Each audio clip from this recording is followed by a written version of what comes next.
Welcome to My Life, Chassidus Applied, episode 226. A good Chodesh Elul.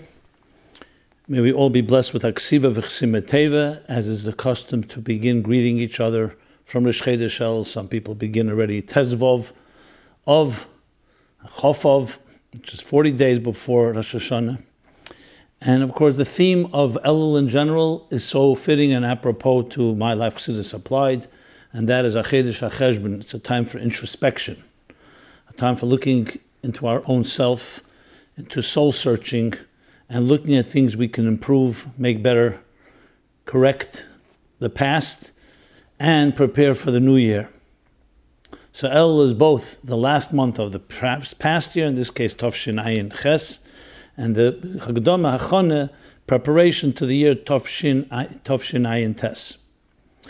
And as such, each day, as the Frierdiker Rebbe says in one Sikha, is like an entire year, is an entire month, more than an entire month. Every day is like an entire year because we're accounting for and reviewing the entire past year and preparing for the year ahead. So we will begin with this week's Parshas Teitzei, connecting that also to the theme of Elul, and as well as the fifth week of the Shiva de Nechemta. As we know, as the Gemara says, and we implemented in our recitation of the Haftarahs, that the Haftarah each week is usually from Me'ein HaParsha, something about that, some connection to the Parsha, except there are exceptions, and one of them is the 12 weeks, and those are the 3 weeks of affliction, the Tlosa, but the Puranutze. These are the 3 weeks of the Gimel, the Drei Wochen, Beinam Tzorim, from Shavuos B'Tammuz to Tisha B'Av, followed by 7 weeks of consolation or comfort, Shiva de Nechemta, followed by 2 weeks of Tiyufta Tshuva, the weeks from Rosh Hashanah till Sukkot. So we're now in the 5th week of the Shiva de Nechemta. It's interesting that the whole Elul is the last 4 weeks of these 7 weeks of comfort. Very fitting, because Elul is the month also of compassion, Chodesh HaRachmim. This is the month when Moshe Rabbeinu was successful in persuading God to forgive and be compassionate to the Jewish people through revealing the 13 attributes of compassion, Yud Gimel Midas HaRachmim, as described in Parshas Kisisa, which we invoke throughout this month, and especially then with Slichus, and then it accelerates, and of course it comes to this high point on Yom Kippur, when Moshe, descended from the mountain with the second tablet, successful, Salachti Kidvarecha. So this is a period, a very intense and powerful period, of actually being able to repair anything. You don't always have such opportunities. The opportunity to find hope, to find reconciliation, to find ways to repair, to correct, and even intensify even more than it was before, everything, both our personal lives, our relationship with God, our relationship with others, our relationship with our spouses. In every given way, this is the month that has that power. And we recreate, we are walking in the footsteps of Moshe Rabbeinu, who paved the way, pioneered the way, by actually prevailing over God that hope is possible, that correction is possible even after grave sins. And that's what Chodesh Elul in general is about. So it's fitting that the Shiva de Nechemta is 7 months, 7 weeks of comfort and consolation after destruction of all forms. So it's fitting. So what is the story of the 5th week of consolation? So we've been going over each one of the weeks in his personal application according to Chassidus, based on the Medrash Psikta, Rapsi, excited by the Avud Raham, that it's a dialogue between man and God. And the 5th week that we're going into is the 5th stage of this dialogue. If you wanted more in detail, you can actually go online to meaningfullife.com, and I wrote it out with exercises, what these 7 steps are in our own personal lives. But I've been summing it up briefly in this My Life episodes. So just to sum up where we're at, so the weeks begin, of course, the first one's Nachmu Ami, where God sends the prophet to console the people. The first effort is that each of us, including the prophet, we mortals have to console each other. But after we reach that stage, then we come back and say, God has forsaken me in week 2. We've done everything humanly possible to heal and comfort each other, and we want a new level. We want God himself to come. Then week 3, our cry reaches heaven, and it's acknowledged that we are not consoled by each other. We want a higher form of consolation. And week 4, God actually implements that. Anechi anechi hu menachemchem last week, actually yesterday. And a new divine power enters our life, as we discussed last week, the anechi, a double of Matan Torah, both in quantity and in quality. Then comes week 5. And week 5, we say, Rani Yakara lo yolda. Rana v'tzahali cholek rabim b'nei shemam b'nei bu'ula Omer Hashem. Translated, sing barren one, you who have not given birth. Burst into song and jubilate, you who have not experienced birth pangs. For the children of the desolate are more than the children of the married, says God. So this is referring to even a deeper connection, because everything is Ma'alim B'Kedesh, we always climb, we always grow higher.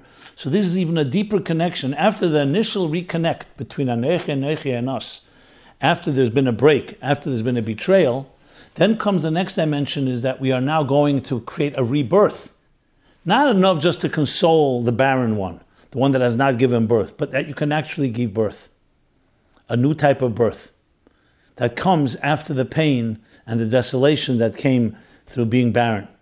And barren, of course, refers to all levels, physically, spiritually, emotionally, psychologically. So even though we may feel barren, have not given birth, we learn to sing. Not because we accept the barren state, but because we learn new ways to give birth. Whether it's through students, whether it's through good activities that we do. Remember, Elul tel desein shel tzadikim amaisim tevim. Good deeds are also our children, are also our offspring. My peidim mitzvahs. Mitzvahs are called fruit.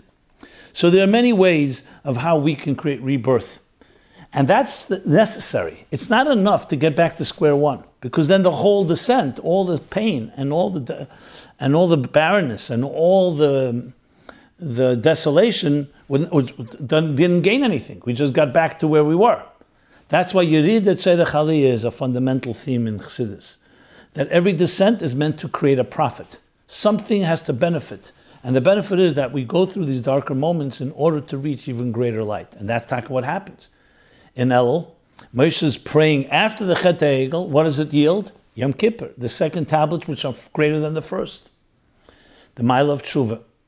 So each in our own personal way, this is a time period where not just know that you're not damaged goods and we can just correct and compensate, but you actually can create greater things than you initially would have created, because you learned from the darkness, you learn from the distance, and you learn to get even closer and appreciate it even more, even in a more profound way.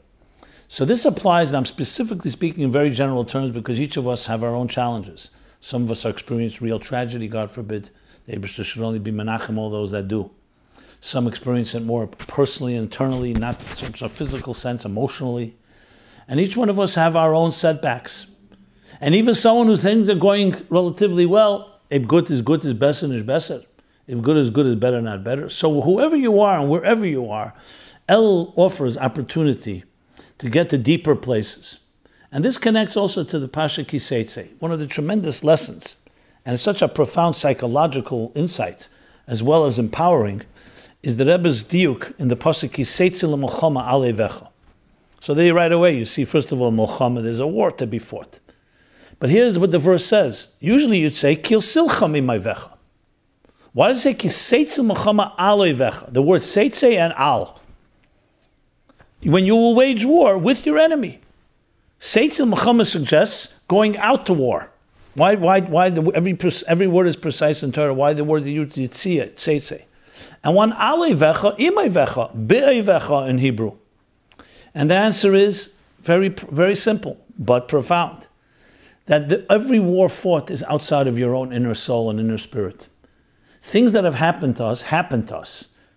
You may have suffered, but you're not a sufferer. You may have experienced some negative experience, but you're not a negative person. Because you are a pure soul, a divine soul, pure, and always remains pure. So things happen to us does not define us. You're not defined by your negative experiences, period.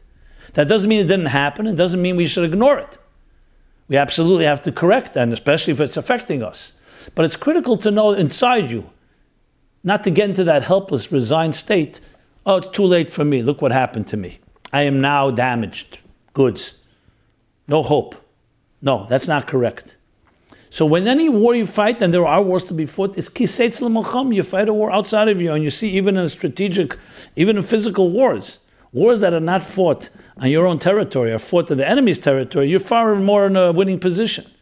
One of the reasons the United States was so strong throughout the wars was the war, World War I, World War II, were all fought in Europe. Because when a war is fought in your own area, it ravages the area and it affects the citizens. So even if you win the war, there are always going to be consequences. Same thing psychologically and emotionally. You want the war to be fought where the enemy is, not in your inner territory, not in your home, not in your soul, not in your spirit. So you go Teitzei l'molchama. You go out. And you're always alevecha. The art of war, one of the key things to remember is attitude, a winning attitude. Wars are won even before they're fought, by attitude. The Rebbe cites when Friedrich Rebbe, accustomed in the early days of wars, saw certain armies, when they would go out to war, they would sing a march of victory march. They haven't even fought one battle.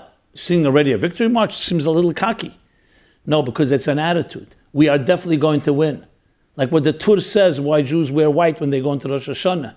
Because they know they know that this nation knows the personality of God. Ufya. Shalom Mazu. They know the personality that God they'll definitely be victorious. So they go in with white clothes, which indicate victory. That's a winning attitude. So even though a war has to be fought, you go in with that complete optimism and power and conviction of faith and trust that you will be victorious. This is the attitude of Elul. So it's not about how low we are and how bad you are and so on. On the contrary, it's saying because we have that indomitable spirit that is connected to the divine, nothing, we're indestructible. Yet there are challenges and we don't ignore them. Moshe Rabbeinu goes on the mountain and absolutely recognizes and acknowledges what happened, but he's confident and he will not take no for an answer, and neither do we. And that's a critical component in anything. You love somebody and you hurt them, find a way to reach them. Don't cover up, don't try to deny, don't minimize.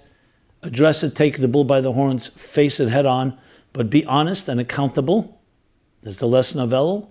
And say, yes, I believe that we can repair.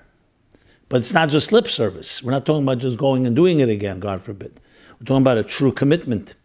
And commitments, words from the heart enter the heart. When someone feels that commitment, it will have an effect.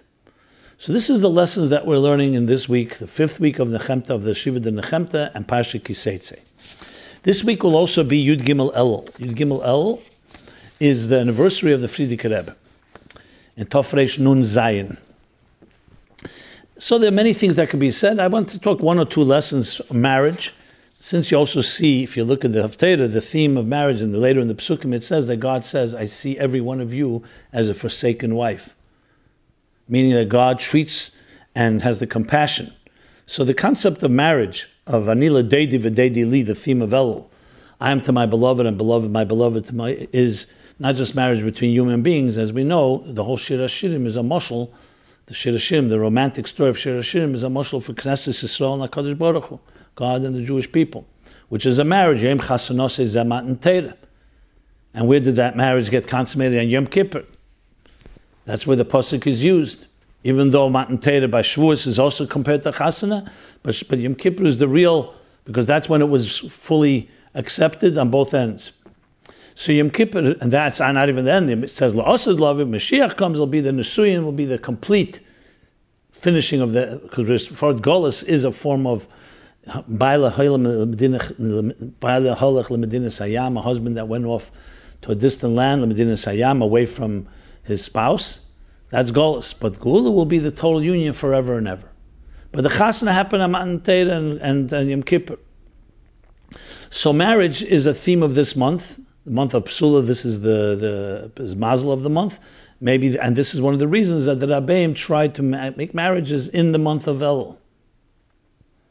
It was either Kislev or Elul.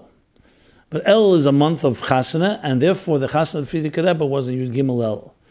So many lessons to be learned there, many interesting stories. I'll just share one which is connected with the Atzim thing. Interestingly, that when you look back, the marriage happened 100 and Tafresh Nun Zayin would be 121 years ago.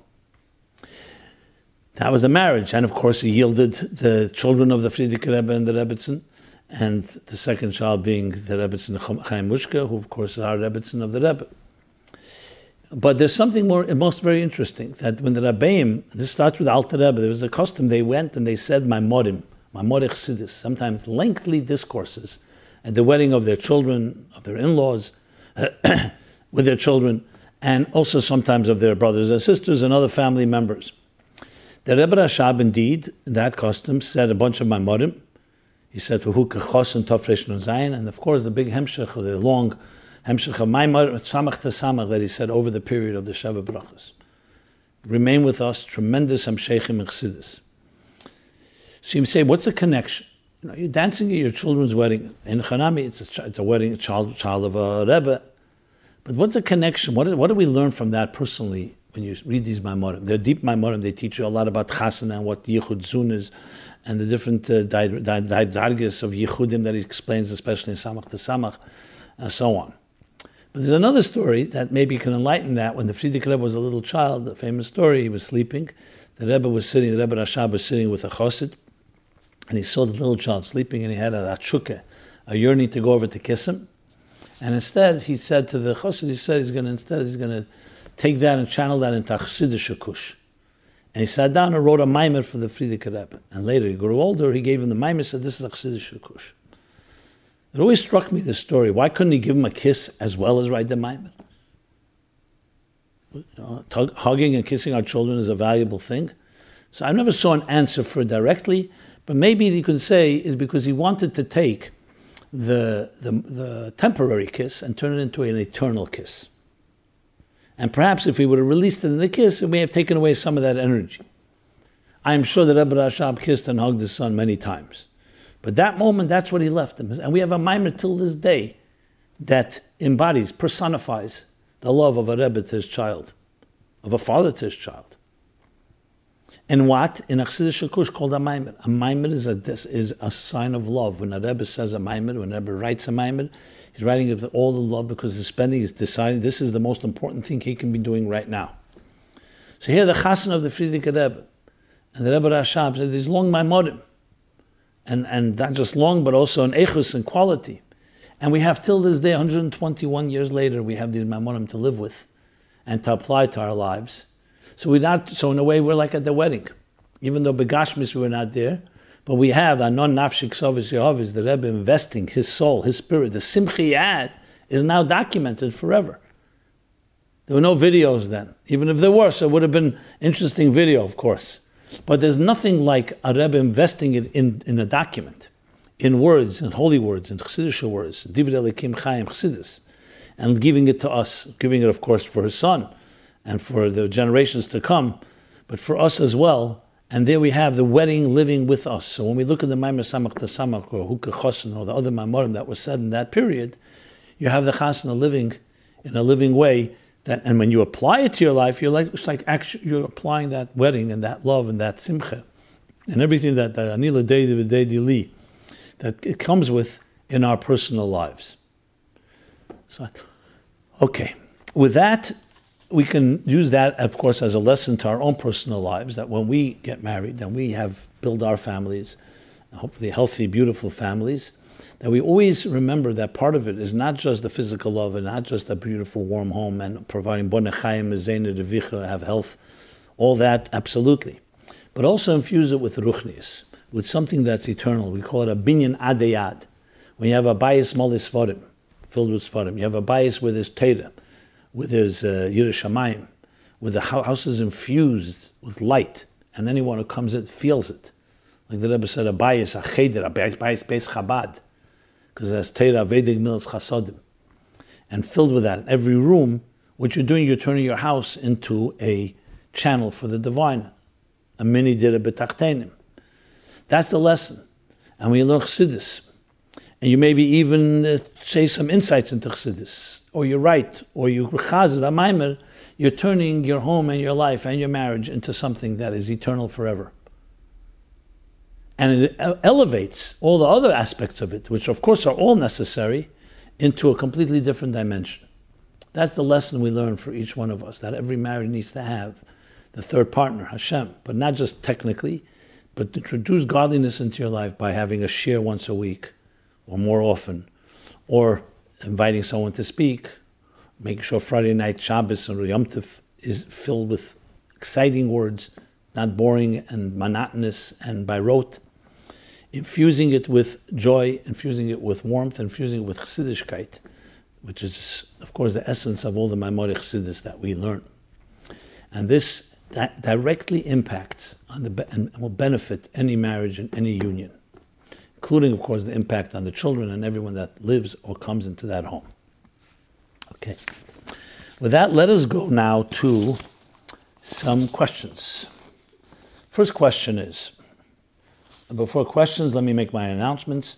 Firstly, you can send in and submit any question you want anonymously, completely confidentially at meaningfullife.com/mylife. And there you'll also find the archives of all previous episodes, as well as the essays of the previous 3 years and the ones that we keep posting week after week, new ones from this year's essay contest, as well as other resources that are very useful in applying Chassidus to your personal life. We've covered literally, I would say, probably thousands of topics over the last 225 episodes, and they're all timestamped in the YouTube version of the videos, so easily found, and you can search for them in that way. We also survive on your support, so please be generous, especially in the month of Elul when it's customary to add in tzedakah, to include us in your tzedakah, which goes toward preparing and delivering and broadcasting these programs, which is free service to the public, surviving on your generosity. And you can go to meaningfullife.com/sponsorship. You can dedicate it to a loved one, memory of someone, in any way you want. You can also announce your business or anything that you're involved in that you would like to share with the thousands and thousands of people that listen to these programs very, very avidly, if I may say. Okay, with that, let us go back to the topic. So firstly, I'll give you a little cross-reference. Episode 81 is where I spoke about Parshas Teitzei earlier years, as well as about Yud Gimel, the 13th of Elul. Okay, question. Did the Rebbe say anything about free speech when it offends others, as in the 1977 neo-Nazi march in Skokie, Illinois? So it was a while ago, in 1977, there was the famous march, and I think it ended not happening, but there was a whole fight all the way in the courts, freedom of speech, and they were going, Skokie was, I believe, 70% or more Jewish, and many, many Holocaust survivors, so it was like an offensive thing. But on the other hand, America, free speech is a given right, even hate speech, as long as you're not inciting violence or doing anything destructive directly to someone, but people can speak freely. So there was the whole fight about it. It was in 1977, the ACLU went to court to defend the Nazi Party of America, the right to march through Skokie. I'm wondering if the Rebbe spoke about it at the time. Now, I don't recall him speaking about it. I actually went to search if there were other places that the Rebbe spoke about this concept. Because on one hand, the Rebbe, of course, was a great advocate of this Malchus Shel Chesed, the Bill of Rights. Freedom of speech, remember, has the good side of it. It goes hand in hand with freedom of religion and free press, free expression, which, of course, allowed Jews to thrive in this country. In all the countries before the United States became a country, you did not have freedom of speech, and that extended also for not freedom of worship and religion. So the Rebbe was a very strong advocate, obviously, for a country that bases that on the fact that every human being has a divine right, as expressed in the Declaration of Independence, the inalienable rights, including free expression or free speech. So I looked, did the Rebbe ever speak about, of course, the other side to it, the downside, which is people can then say things that are also offensive, and things that are hateful, and things that are, because freedom of speech guarantees that, and you can't limit it, because if you limit it, then who's going to decide what is free, what is allowed, what isn't allowed? So I have not found directly, but I wanted to ask the question because it's a great question. It came in months ago, but as I said, I'm catching up. So if anyone has anything from the Rebbe directly, in a letter, in a Yechidus, in a story, or a Fabrengen, or any other way, dollars, I would definitely be appreciative, and it would be l'tayel sarabim, and I would share it. But I will share that there isn't maybe specific about it, but there's the idea when the Rebbe began speaking, especially in the late 70s, which was right then, and then the 80s, he did speak about how the schools can turn into jungles with people, students using weapons and having chutzpah and so on, uprising against authority and against the discipline of the school systems and so on, when there's a lack of ayin re'eh ve'ezen shamas. And that's the Rebbe came out very strongly for years, the idea of the moment of silence. That students, the foundation of education is not knowledge, it's not information, it's not data, it's not making money. It's knowing that you be a responsible human being that lives up to higher ethics and morality, tzedek and yesher. And to know that there's a God, there's someone you that listens and someone watches and listens, and you answer to that. And not everyone does whatever they want. So though the Rebbe didn't make direct reference, but it's very clear from those sikhs, the Rebbe was referring to how do you balance in a country that allows freedom, of all these freedoms I described, how do you counter it? The Rebbe never said, make a law that forbids certain speech. The Rebbe went on the offense and said, no, teach children responsibility from the youngest of age. Teach them there's a God they answer to. So you don't just do what you want. So they'll regulate themselves. That's how I think the Rebbe would have approached this. And I say I think because I don't have the breitkeit to say I know exactly what the Rebbe would say. But based on the Rebbe's general approach in these matters, the Rebbe felt that when you put the foundations in place, and obviously a school teaches children how to speak properly and how to speak menschlich and so on. Because even though there's the freedom of speech, it doesn't mean every student in a school can say whatever he wants in a classroom. But that's all part of the mashmas, all part of the responsibility of answering to a higher authority. As the Rebbe often gives the example of soldiers in an army. That there's a Kabbalah sale. These are the rules. And that will create adults that will also be accountable. And that preempts these type of issues. Now, again, the fact that I didn't see or hear specifically that I was speaking about freedom of speech in this context doesn't mean it doesn't exist. So if anyone has anything, please send it in to me, and I look forward to be able to share it. Okay, next question. Completely unrelated.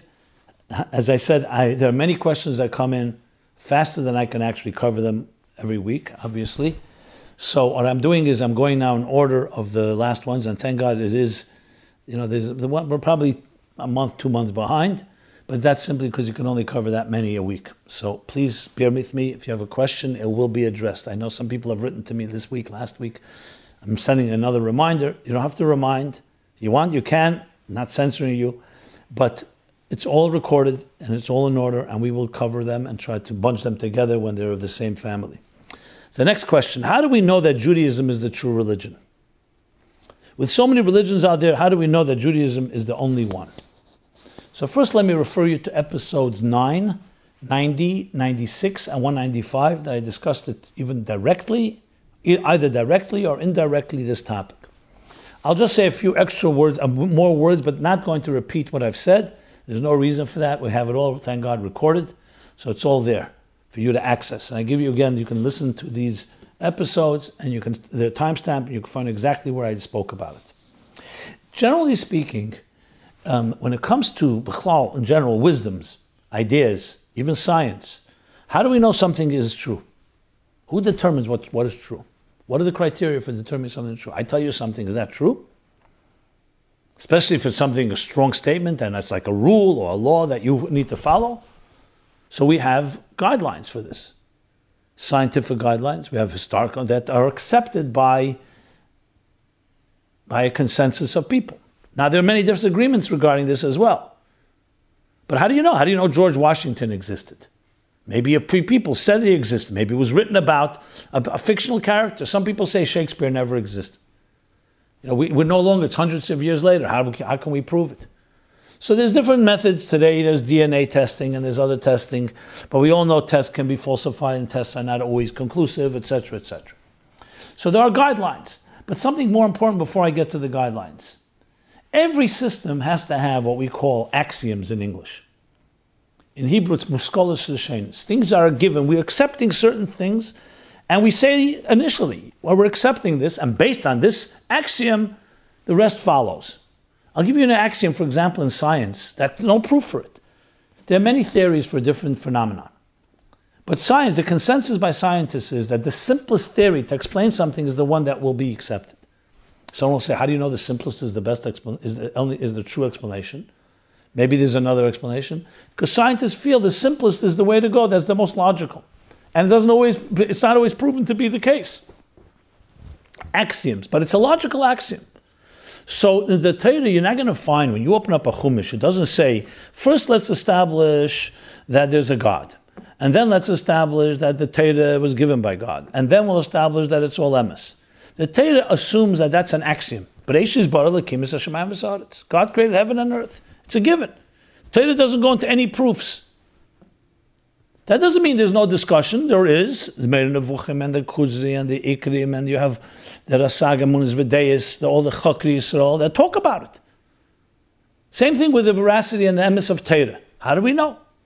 So again, you have the Kuzri and others that talk about it. But the first thing, before we get into any type of guideline, what is true, there are certain axioms. Now, if you want to analyze the axiom, by all means. But remember that some axioms, you can spend all your life trying to figure it out. And the fact is, you're not always going to figure everything out. You go to a doctor, you're assuming the doctor knows medicine. And you'll take the medication that he gives you.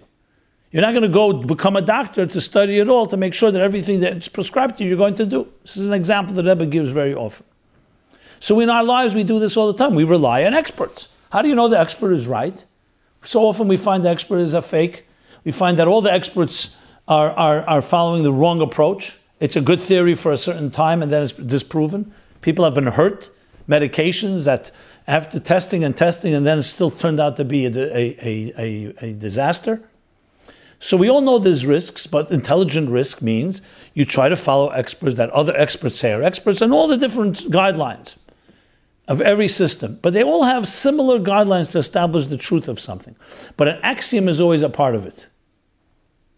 So you ask a Kabbalah Jew, will say, Teirah Zemes, the Eibishter gave it, I accept that. You say, how do you know? Maybe you grew up with it, your parents told you. It's possible, but I trust my parents. And they trusted their parents. I have no reason not to. Someone else will say, I was hurt through Torah and mitzvahs. I was hurt, God forbid, and abused. Therefore, I'm not so sure. I see a lot of stuff that is corrupt and so on. You're entitled to challenge, but remember, it's affected you. Now, I'm not suggesting being hurt means that you're wrong. Go explore it. But remember, there's always a challenge because we're subjective whether we believe or subjective whether we don't believe. That's why, at the end of the day, you're going to have to make a choice. Because are you going to find absolute 100% proof? You can't even prove that I exist right now, even though I'm speaking to you. Because you could say illusion, that all philosophers that said everything is an illusion. Maybe I'm just a digital illusion. Maybe we're all digital illusions. Maybe we're illusions, period. And every proof we give is also part of the illusion. Can you disprove that? 100%? You could say it doesn't sound right. You could say 99% you're sure that we are. But pure seichel to say absolutely? How can you say? So you have to accept something, but you want the acceptance to be based on some type of intelligence. So I'm not so saying accept everything just because you can't prove something 100% doesn't mean you accept everything. No, because some things are completely hogwash and some things are complete rubbish and meaningless. So you have to use your intelligence.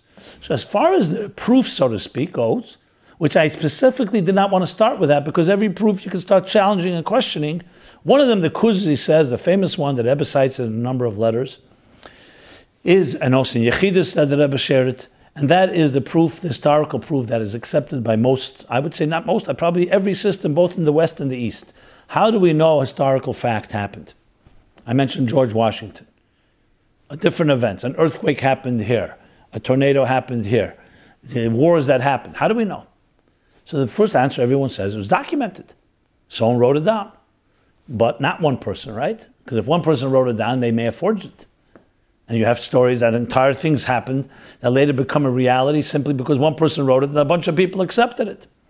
So you say, if there's a number of people that have written down an account, more or less this and this happened, if they say that there are children that say, my father said, he had a father that was named so-and-so, and he had a grandfather that came from here, and so on, you assume it to be true, not because it's absolute proof, because why not? Now, if you find out a person is proven to be a liar and a forger, then obviously you can't trust him. But this is historical proof, is more or less accepted. That if there are books and documents and newspapers and human accounts, witnesses, and a few of them, you accept that that is what the facts are. You may say different opinions of exactly how it happened, and there are different opinions. You can have opinions about wars where there's mamish to opposite stories, the ones that from one side or the other side. If you ever look at the stories of how World War II broke out, the Japanese version and the American version of Pearl Harbor. So the same can be applied. Let's apply the same thing to Matan Torah. Matan Torah does not claim one person was there, two people were there. It says millions of people were there. Came out of Mitzrayim. Moshe Rabbeinu went on the Har, came down with the luchis. They heard God's words. We saw it ourselves and not a stranger, as the Rambam cites. And it wasn't due to one person believing in one person. Why is that less of a historical fact than all the historical facts of major events? Because it's so fantastic that Matan Torah happened. But if there's enough witnesses and no one ever challenged it, it's considered an acceptable historical proof. Now, I will argue, why do people not accept that as easily as they accept George Washington? Because George Washington doesn't have any consequences, so he existed, so what? The Torah has consequences, it demands things from us. So then we put more bigger questions. Since you want something from me, I'm not so positive. I want to know more proof. So there are books that talk about this, and here's not the place to go through all of them. I just wanted to put it in context of how we talk about something that's true or not true. I would say that the most important thing is experiential proof. Whether Kriyas Yamsuf happened or not, if you believe, it says in the Torah. But that's not the whole basis of Torah, that the sea parted. It's like you hear a story from your father or your grandfather, and the overall picture resonates with you, and then they tell you, by the way, the sea parted, so you give them the benefit of the doubt. Not because you remember seeing it, because why not? There's truthful people telling you that it happened. Yiddishkeit is not built on a particular miracle or a particular suspension of nature. It's built on a system, a godly system given to the human race, to the Jewish people, to live by what God wants and live the most productive and beneficial lives. That's experiential proof. You see the proof in the pudding. Is it working? If Rahman al-Islam, God forbid, the Torah was saying things that were destructive, that destroyed marriages, that destroyed human morale, then you could start saying, what kind of system is this? But the fact is, it makes people healthier. You'll say, 1 second, there's a lot of religion that doesn't make people healthy. That's the way people teach it. I'm talking about what the Torah says, how the Torah presents it. And if it's not presented right, obviously, then it's a distortion of the Torah itself, which already is going beyond the scope of what I want to talk about here. But this opens up the discussion. I wanted to just throw it out there, and we'll take it. If you have any further follow-up questions, anyone, please, by all means. Next question. My mother is constantly harassing my wife. What to do? I know I'm not smiling because of the question. I'm just smiling at the diversity, that all these, sometimes the topics are a little more congruous. Here they are different parts of the spectrum. But I guess in the month of Elul, when we're doing introspection on all matters, we go from between God and humans and now this. So the question writes like this. Hi, Rabbi Jacobson. My mother is constantly harassing my wife, badgering her at every opportunity. It's come to the point that my wife doesn't want to see my parents, and I don't blame her. Simultaneously, I do want to keep a relationship with my parents, who are in their 80s. Obviously, the best time would be Shabbos, as I work during the week. But it comes to the point that my wife doesn't even want to spend Shabbos meals with them, as the verbal jabs and comments are unbearable. What do you suggest? Okay. It's a good time, Nell, to try to clean this up. So firstly, let me refer you to episodes 83 and 217, where I speak about this, not directly this question, but related, again, 83 and 217, and you can feel free to go there. Not just feel free, I suggest you go there, because whatever I say now is going to complement what I've said then. Okay. Well, always hearing these things are always a little painful, or a lot painful, because you like to believe that parents love their children, children love their parents, and they can just communicate. And when there's a disagreement, there are cordial and amicable ways to resolve issues. Here, clearly, I don't know all the details. I don't know what was tried. I don't know what your parents would say, your mother would say in this context. I'm sure she probably does not see herself as the problem. And she's probably blaming either your wife or yourself. So I think the first thing is to know what was attempted. And you as a son, it can make it a little easier for you and also harder for you to be involved. But at the end of the day, it's your mother. It's your wife's mother-in-law. And if it was the other way around, it was if her mother was harassing you, you would obviously have your positions. And here, thank God that I respect you for this, that you're actually siding with your wife. You see, you don't blame her. In other words, you see your mother doing this. So with that said, the question is if you've ever spoken to your mother one-on-one, quietly, respectfully, lovingly, to see what's going on and to see what's deeper, what lies at the heart here. Now, often it could be a clash of personalities. They may be very similar. They may be very different. There may be control issues. It may have gotten off on the wrong foot in the beginning of the marriage. I don't know all these factors, which always leaves me somewhat in a position difficult for me to give an intelligent answer without knowing all the facts. And I know some of you say to me, why can't you just answer black and white? That's that. Because without facts, my friends, it's like giving a diagnosis without knowing, examining and evaluating everything. Would you like to be diagnosed by a doctor based on a few things that are shared with you without answering questions? So that's the similar idea. I'm not being defensive. I'm trying to explain why it's impossible to just give a black and white answer when you're dealing with human beings. These are souls. Every person is different. I'm throwing these questions back to you because it's vital to know what the story is. I'm sure you have tried, but I don't know what you did, and I don't know what the reaction was. And was there any opening?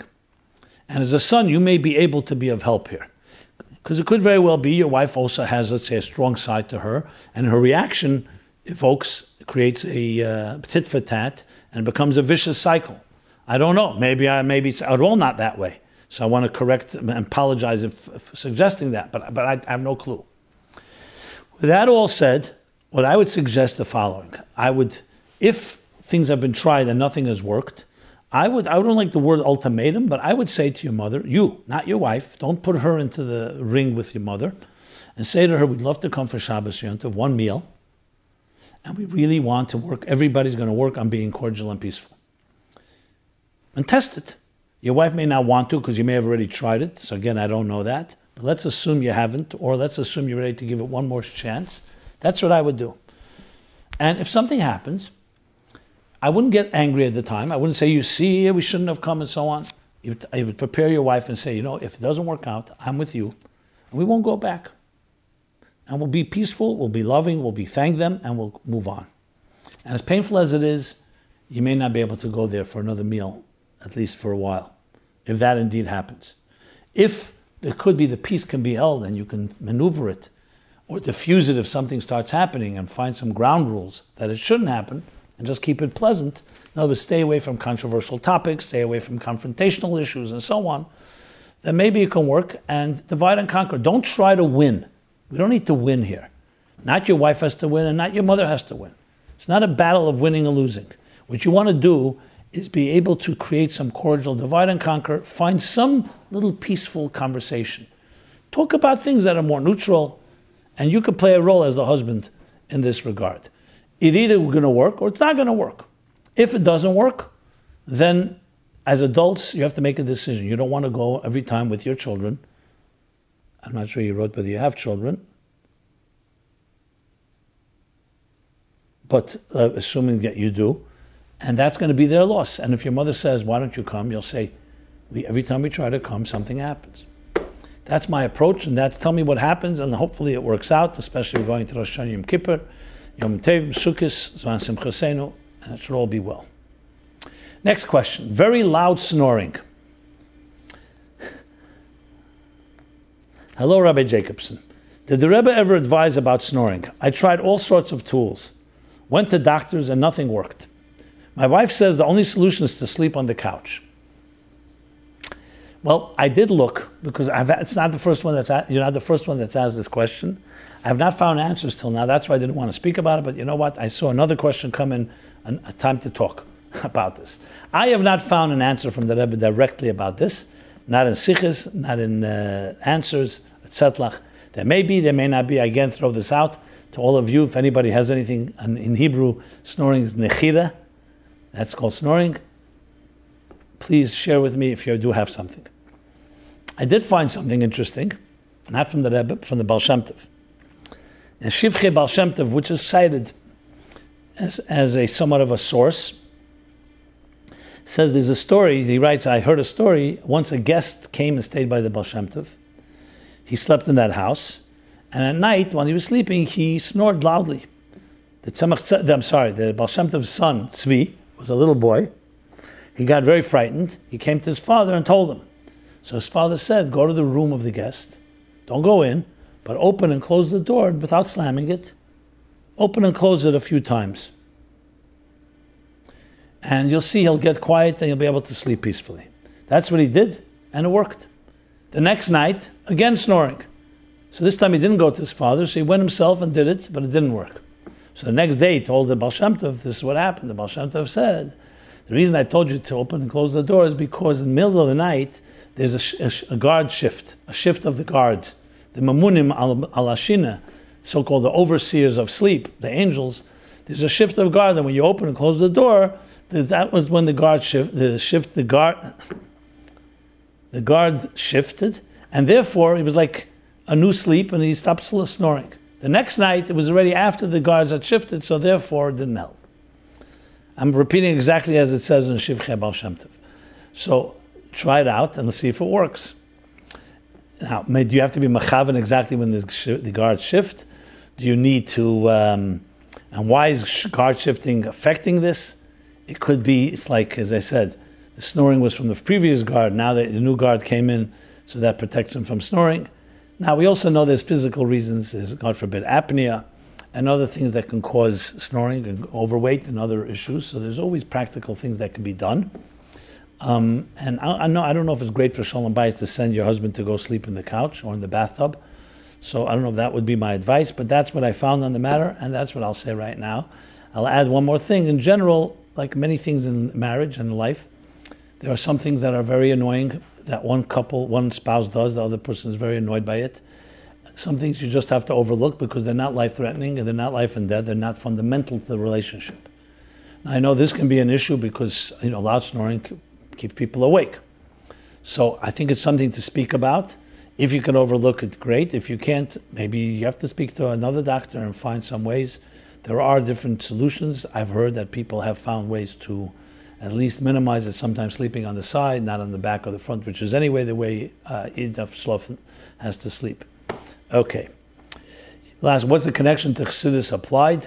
I've not found in Chassidus anything on snoring, but the fact of the matter is the nasal channels and cavities, there's a lot talked about in Eisen Chaitim Peh of Ak, Adam Kadman. The channels open, obviously, is a form of Rotzei V'Shuv. When you're breathing, exhaling and inhaling is Rotzei V'Shuv. It's the life force, Achayis Rotzei V'Shuv. One expression of it is the heartbeat, which is also affected by the breath, and another is the breath. So when breath is being blocked, because the channel is being blocked during sleep, we know Chassidus says, Shina, in the Maimonim on Shina, on Purim, B'layla Hu Nod Shnas HaMelech, another Maimonim that speaks Shina is compared to Golus, when our faculties are not fully functioning. So we're not completely in control of the Rotzei V'Shuv flow. And snoring is one expression because you're gasping for air, basically. A channel is blocked and it's causing, the channels are constricted, and therefore the breathing creates, there's a flap, a certain piece of skin, and that all gets, especially when it's thicker, and the breathing becomes constricted. So snoring is essentially a diminished form of flow in Ruchnius, and obviously clearing up snoring is clearing up those channels of Rotzei V'Shuv, which is part of the Aveda of every Jew. This is Yesh Lema B'derech Hefsher. I have not seen it inside, but I'll keep looking, and maybe again someone out there can enlighten us on this matter. Let's do a few follow-ups. The follow-up one that I'm going to do is, I want to start with parenting, because I've been keep pushing it off. There was a question back in episode 221 about parenting. A bunch of questions, and I'm going to continue the discussion over a few weeks. The questions were how to be a good parent, a parent that will fit the children of...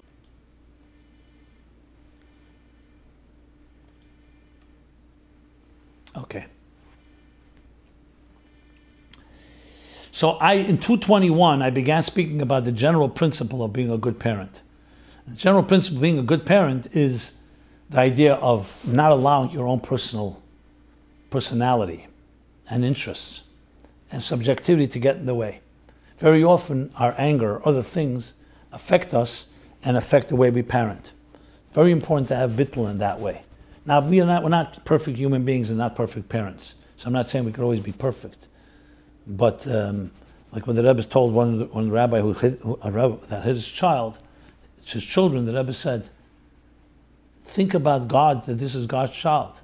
Wie kennst du Hand of God's Kind? How do you pick up a hand on God's child? You'll say, well, at the moment you're out of control.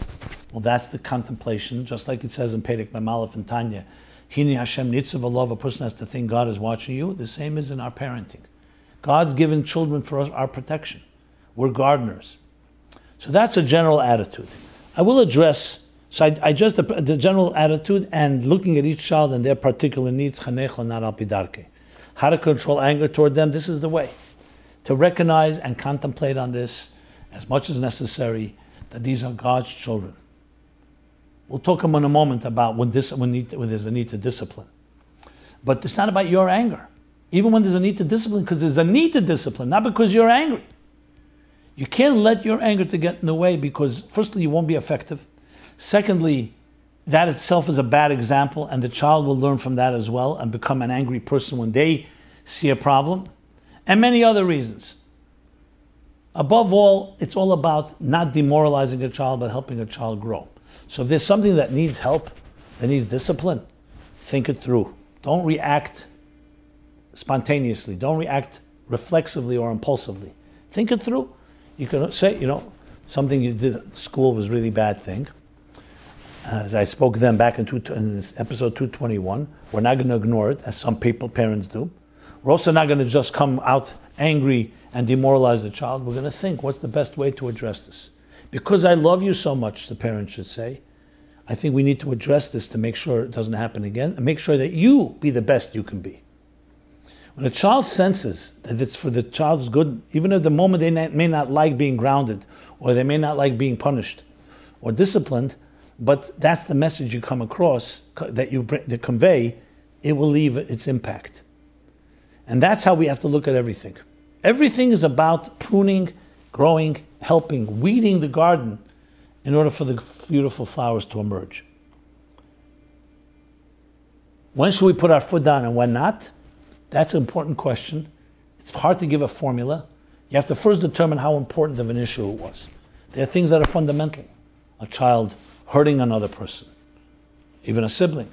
A child showing something that's a pattern of insubordination. Then there are things that are much more trivial. To go and every time you have to choose your battles, because if you don't, the child will also not get a sense of discretion, what's important, what's not important. So very important to establish what are fundamentals. Fundamentals is bein adam lechavere, that are direct, destructive type of behavior that are not acceptable. It could also be things that the child does as dangerous to themselves or to others. But you have to distinguish that from things that may not be right, but something that you can overlook or something that's worthwhile not addressing right now, unless maybe it becomes worse or something like that. I cannot give a list of those things because if you give me a situation, I can tell you what I think about it. I think parents have to be sensitive and see certain children, for example, have a tendency of getting other children also to make trouble with them. That is a more complicated issue because you don't want your child being that way.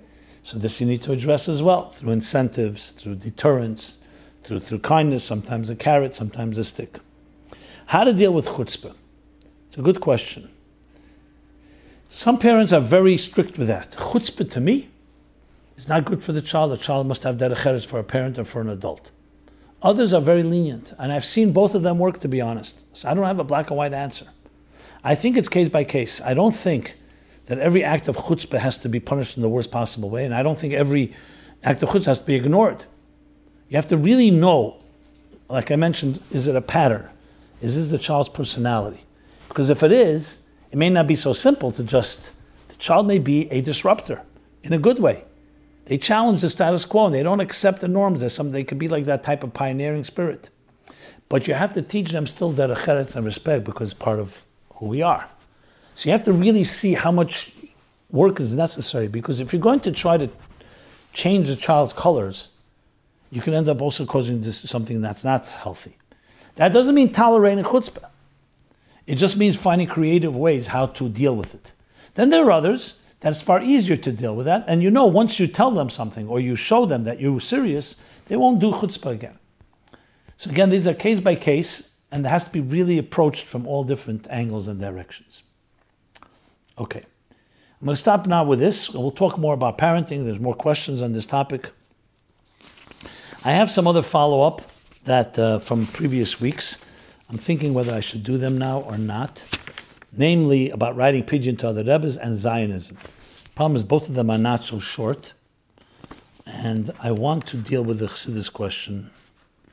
So let me just see. I'm thinking out loud. First of all, let me just say, last week, I said I would look into Geras HaTshuva, Perek Yud Aleph. Someone cited that at the end of Perek Yud Aleph about bullying. So obviously it doesn't talk about bullying there, but it does talk about how to overlook the things that have been done to us. He translates there, Chatosi, Negdi, the pasuk, Chatosi Negdi Samid. That Yechotim needs a Negdi Samid, you should always have the Chatoim right before you. So he explains there, actually Negdi means from a distance, to keep you humble, but not that you should be dwelling and obsessing. So then he goes on, because you need to always remember that God runs the world, and that when things happen, there's always a deeper purpose, and you have to sometimes overlook and learn from it and grow through it. So this is what the person was suggesting. It's a very good piece in Perek Al B'chlal to learn in general about overlooking certain things that when we feel affected or insulted or humiliated, things that how we can grow from that. In the end of chapter 11 of Geras HaTshuva. Actually, the topic is also similar. There is at the end of chapter 12 in Tanya, in Likutei HaMorim, and also, of course, in the Geras HaKedesh, where he talks about anger. But let's explain it somewhat differently, so we'll keep that aside. About the other follow-ups, I think what I'll do is, I'm going to save it for next week. Yeah. As well as the Zionism part. So let's address, this will be the last and final part of the 4-part series, ongoing series on the question of the difference between the Kabbalah of the Rama and the Arizal. And so in the last 3 episodes, 224, 223, 224, and 225, I reviewed the difference between them and how explaining the Alter Rebbe's statement that one is B'chlal Messiah Mona. That Kabbalah in general, and of course with Chassidus, we see clearly a certain evolutionary process where the ideas were understood a certain way in a more basic level, even very profoundly, and it became Chassidus, Pnimis HaTeira developed it further to the point where we have a deeper gili of Chassidus, deeper gili of Teiros Shel Mashiach, but also helping us to deal with the cheshech and deal with the challenges, which is the whole idea of Pnimis HaTeira that once was only learned by Yechidis Gula, by individuals, and then became, to the point it became more spread, and the Arizal mitzvah legal is Zeis HaChochmeh. It's a mitzvah to reveal it, and of course the Baal Shem Tov's words, the Mashiach's words to the Baal Shem Tov, when your well springs will spread outward, Mashiach will come. And that itself, as the Rebbe explains, generation after generation, of 7 generations where it spread further and further, both in quantity and in quality. So in that context, that Arizal adds to the Ramak and goes further. That's called B'chlal Messiah Mona. That the Ramak spoke primarily in Toyu, and the Arizal in Tikkun. Ramak's primarily in the Kudus, points, and the Arizal Patzufim. And it fits with Arizal's words, as I cited very directly from his own writing in the Arizal's words that the Rachav writes in Hagdama Ta'itz Chaim, cited by the Rebbe Rashab, as I quoted, as well as in a piece at the end of Eitz Chaim. I'm not going to go over that again. I'm just summing it up. So everything works. There is a fundamental difference between the two differences of Kabbalah, but one is speaking more, as I said, in Tayu, and the other in Tikkun, and one more in the Kudus, and another Patzufim, which essentially is another way of understanding Tayu and Tikkun. What's the deeper explanation? So Chassidus explains that Ramak primarily spoke in form of Ishtalshlus, Ila V'olol. That, in other words, the divine relationship with existence. which itself was beyond how Mukabalim spoke about it before, and beyond the Rambam who speaks about Hu Amadu, Hu Yedeu, Yedu, as we discussed. But the Arizal introduced the Tzimtzum. Ramak Layodami, not Tzimtzum. The Tzimtzum introduces not just that God concealed his entire divine consciousness, but also we come to appreciate the infinite distance and the Ein Arech, so the Reimamus of Ein Sof. We begin to have a relationship even with that God, part of the dimensions of God that are beyond us altogether. Like the Eir HaBligvu. And that tak is what allows Tikkun to manifest. So Toyu is still energy, Nukudis. It's not yet fully developed, not fully expanded. Tikkun, because Tikkun is rooted and higher than Toyu, and the highest levels, in the Kavanah, that therefore there comes a whole structured existence, which is only possible to fully understand when you understand the infinite distance of the divine. But the Arizal also, of course, speaks about the Kav and the Rishimu and the Seder Shtalshlus and Adam Kadmon and Eris and Kalim, because just as much as we need to know the infinite distance, we also need to know the relationship we have. That's why he says in Tanya, it's Siva Milsa, according to Arizal, you could also understand in Atzilus, the divine connects and relates to us. So Arizal is not coming to negate that, but he introduces higher levels of the distance of the divine. And if you look through the Rabbeim, you'll see the Rabbeim itself also that happens generation after generation, with the Rebbe taking it completely to another dimension, especially in the later years, talking about how Atzmus is not bound by any rules and no laws, and Bechlal and beyond anything that we can relate to. So there's ideas already mentioned in earlier Maimorim, but the Rebbe made it into a very fundamental concept. But now I wanted to continue and conclude with the Aved of all of this. So there's actually from the Rebbe, before we get to the Rebbe, I will speak about first two things I wanted to mention. One from Rab Isaac, from Ernst Rasheller. So in a Sefer of Ernst Rasheller, and let me quote it directly here.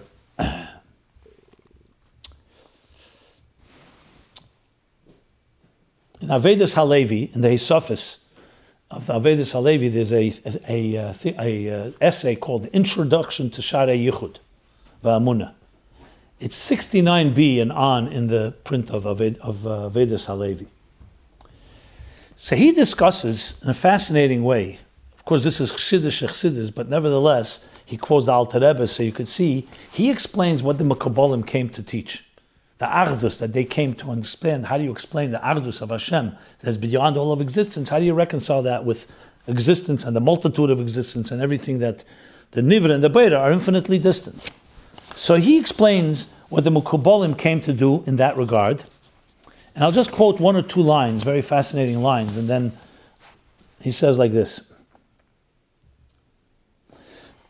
That they explained it like the Yichud of a Neshama Beguf, Nefesh Beguf. And they gave different examples, Eir HaShemesh, and so on.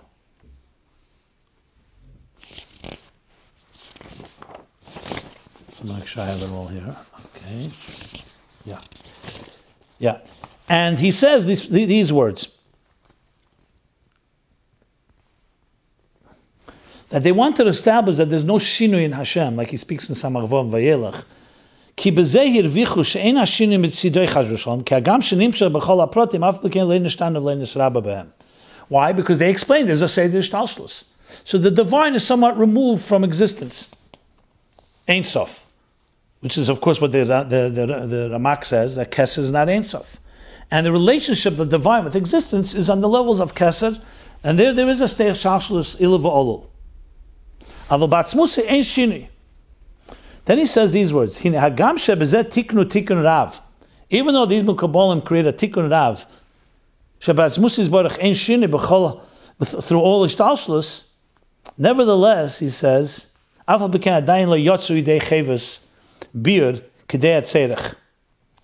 and they did not fully explain it, and then he goes on to explain because a bunch of questions still remain hanging. And as a result of those questions, he goes on and says, and explains, then he says, a bunch of questions, then he concludes, okay, so those are questions on their end. Now, that's the Parshas, he says. But then comes the Arizal.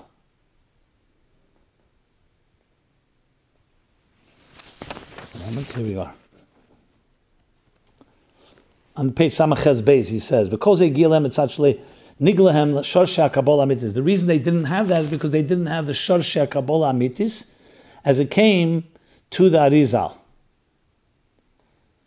In the Olam of Tikkun and Partsufim.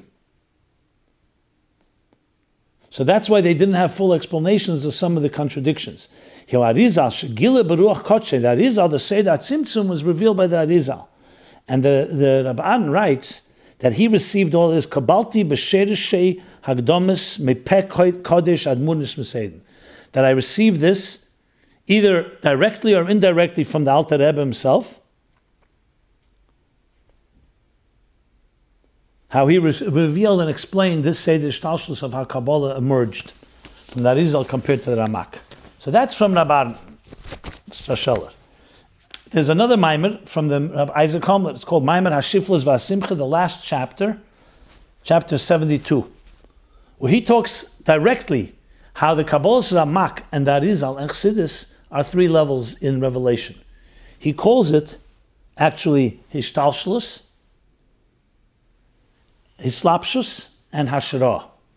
That the Ramak is Hishtalshlus.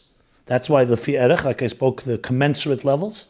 Arizal is Hislapshus, the Hislapshus of Partsufim in Eretz and Kelim in Atzilus.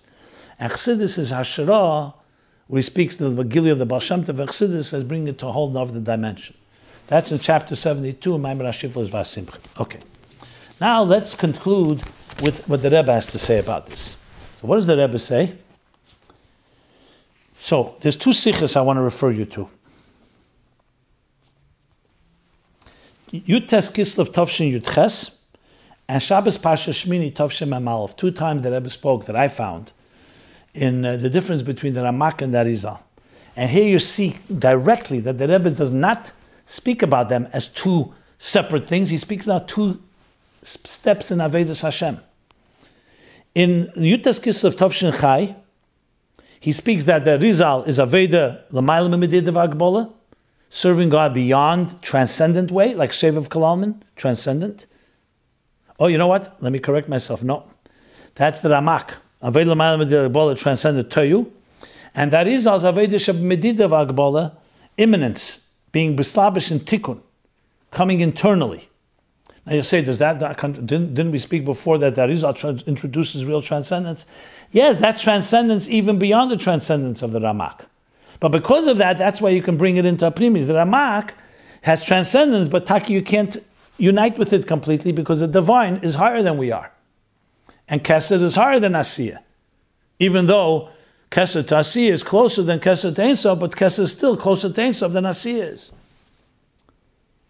And the Rebbe says, in the Shmini Sich, he says, Nukudis is in the morning. When we say Moida Ani, Kabbalah Seil, that is Tayu.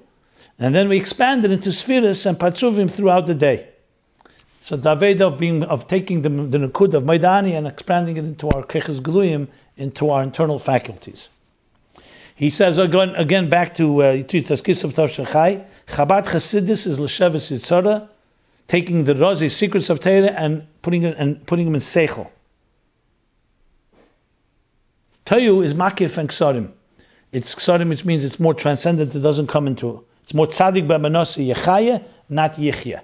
Chassidus came to teach that you can't just rely on the Amunah and the Tzadik, but you have to do your Aveda. That's the Arizal again, Tikkun.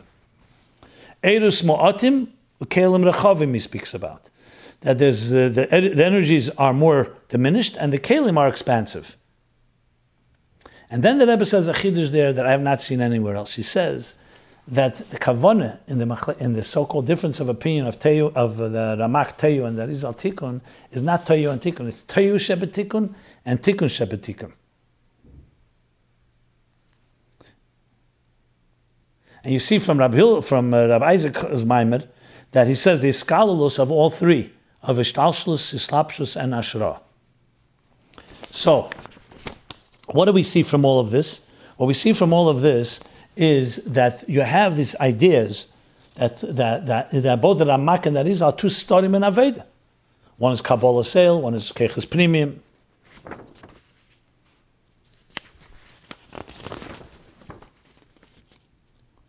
Yeah. One more thing I want to add, and then we'll move on to the essays, and we'll conclude this. Give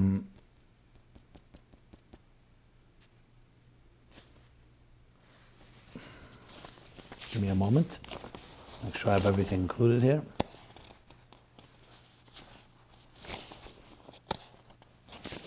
If you look in those sikhs, you're going to see a lot more detail. I just gave the overall picture. And he says clearly, that's what he says about that Arizal and the Ramak. That's what I wanted to add. It says, Loi kadas atem, as the Ramak read wegen Teyu. It's because then what's the Ramak is talking about? Teyu. Teyu is a broken world. So he says Ramak means Teyu shebetikun. So that adds a lot as well in understanding the whole B'chal Masayman and the Iskalus. Yeah, the Kudus and Meshachim is Aveda Machan. Very good. Okay, let's now go over to the so one quick final point with the Aveda Shebezeh. So we see from this that everything in Kabbalah and all the levels is all within us. You can all find a reflection within us. The Arizal introduces the Primius, Tikkun, Iris and Kalim, Patsufim structure. How to make a structure of your life for the divine. The Ramak introduced more the Iris Makifim Teyu.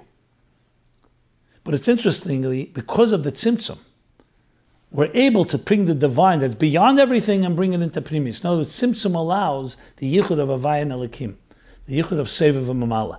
According to the Ramak, because everything is ultimately still Seder Shtalshlos, so Seva v'Mamala also remain somewhat apart, Makif and Primi. And that is how they all come together in a fusion where you can actually make a Dira B'Tachtenim. And from that Arizal itself, of course, these explanations, the Chassidus developed even further in explaining all these ideas. Okay, let us do the 3 essays. The 3 essays are, essay number 1 is how to stay as an S.T.A.Y, inspired and live your truth. Rivky Wilansky, age 31, Moscow, Russia, Shlucha. There's probably nothing that makes us more uncomfortable than feeling like a fraud for covering up something that's inside us. It can lead to terrible feelings of guilt, shame, and isolation, and even affect our physical health and ability to function productively. But what can we do if it seems that who we are inside is not something we are supposed to express? In this essay, we will explore the popular perception and solution to living your truth and contrast it with the Chassidic model of what it means to live your truth. It goes on to compare the popular strategies for living your truth, which includes a lot of things that are not always so healthy, different psychological approaches and so on. Will the real me please stand up? The 3 layers within you that Chassidus speaks about, based on the Oren in the Kedesh Kedoshim. The outer golden box, and the other 2 inner boxes, and the masks that we wear. The false identity. She brings an example in the Halacha. What is the example in Halacha? You can look it up. Okay, there's a halacha that the Rebbe brings in the Sichos on this matter. Moments of truth we can relate to. How inspiration can be a problem if you don't maintain it. And how to maintain it, bring it down into your life in a living in the moment with a very powerful, good conclusion. And both on a personal level and on a global level. And she uses S.T.A.Y as an acronym. S.T.A.Y. S, say it, beficha. T, think it, bilavavcha. A, act it, lasese. Y, ask why.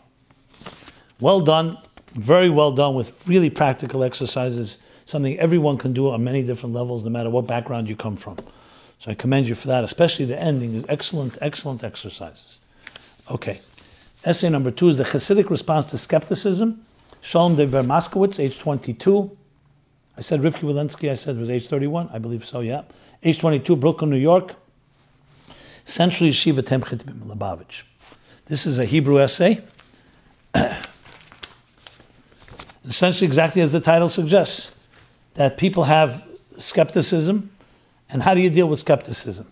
So it's a very creative essay, taking a topic that is often not spoken about, and looking at it from a philosophical point of view and a theological point of view, the different forms of doubts that people have. It's a pretty extensive essay, and obviously comes to how Chassidus explains how you understand and deal with skepticism in a very creative way, not by denying it or ignoring it, but understanding that the skepticism itself has a role to play. So well done as well. Thank you for that. And finally, the last essay also in Hebrew, Say Goodbye to Negative Emotions and Begin Living Redemption. By Chana Ruth Abraham, age 47, Kfar Chabad, Israel. She runs Machon Itan. Okay. Asan, or maybe Asan.